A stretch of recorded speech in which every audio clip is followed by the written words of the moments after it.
What's up, YouTube? How you guys doing today?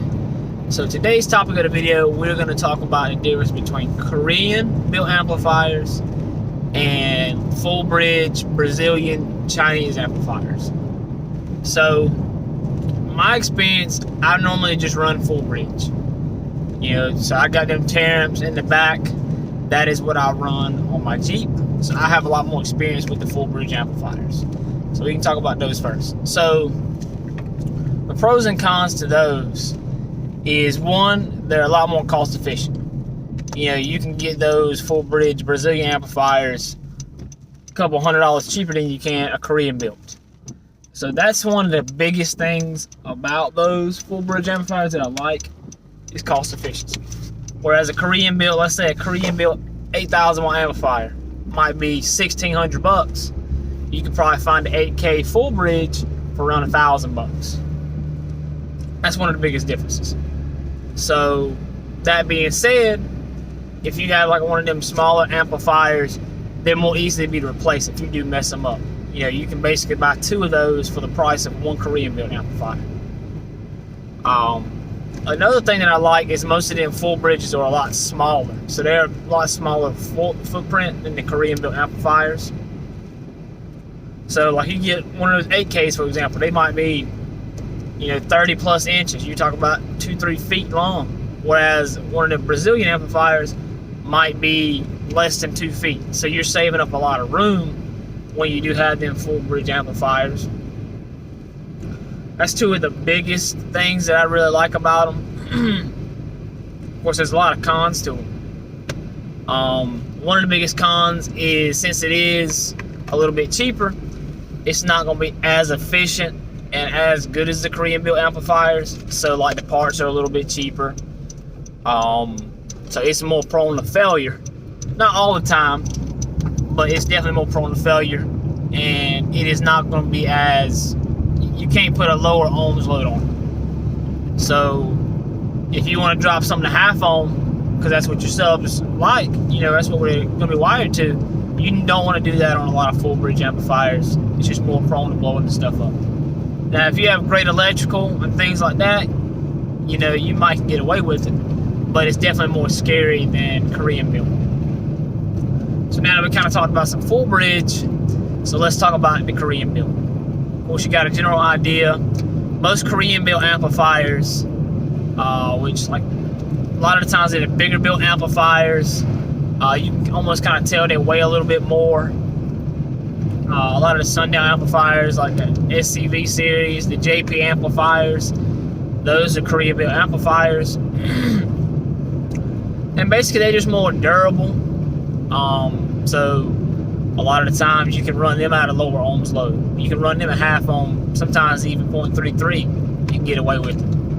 Whereas in full bridge amplifiers, you don't even want to attempt that. Another thing is they're more efficient. So a lot of the times they can put out more power and not have as much stress on our electrical system. So they don't require quite as much power, in a sense. It's not 100% how it works, but just a general idea. So that's one of the best things about them. So a lot of times you see them 8Ks, they clamp well over 8K. Sometimes most of them 8Ks or 7500s are normally about 9-10Ks. So they put out a whole lot more power than what they're rated for, which is one good thing about them. Now, of course, the parts are going to be a whole lot better. They're going to be nicer quality. So you get what you pay for. You do get a lot nicer quality amplifier out of the Korean built amplifiers. But, of course, they're almost double the price. So just take what you can get. So another thing, so here comes the cons. So that's kind of the pros to the Korean built amplifiers. So obviously the biggest con is they cost a lot more. They're almost 1/3 double the price of a normal full bridge amplifier. So that's one of the biggest downsides to them. Another con is they're super long. Most of them amplifiers are almost double the size of a full bridge amplifier. So if you don't, a lot of times most people don't have enough space to run them because they are so huge. That's one of the main reasons why I don't have some in the back, is because there's so much room, you can't fit but a couple of them back there because of all that space they require. So that's only really the biggest cons of the Korean built amplifiers, is just the cost and kind of how much space it takes up. Other than that, those would be a great option. If you have the money, hey, I would get them. Those are normally more durable and will last a lot longer. But you know, if you just have a smaller build, you don't really care as much, you just want a little bit of thump, then hey, you can get these Tear series that I'm running in the back. Those are nice, little bass amplifiers. You can get the little smart 3K, 5K. Those right there are great choices for full bridge. That's personally what I would run. Like I said, if money's no option for you, if you can do whatever, you have a limitless amount of money, then hey, go for the Korean built amplifier, and I promise you, you'll be in great shape. But that's it, guys. That's basically my take on Korean versus full bridge amplifiers.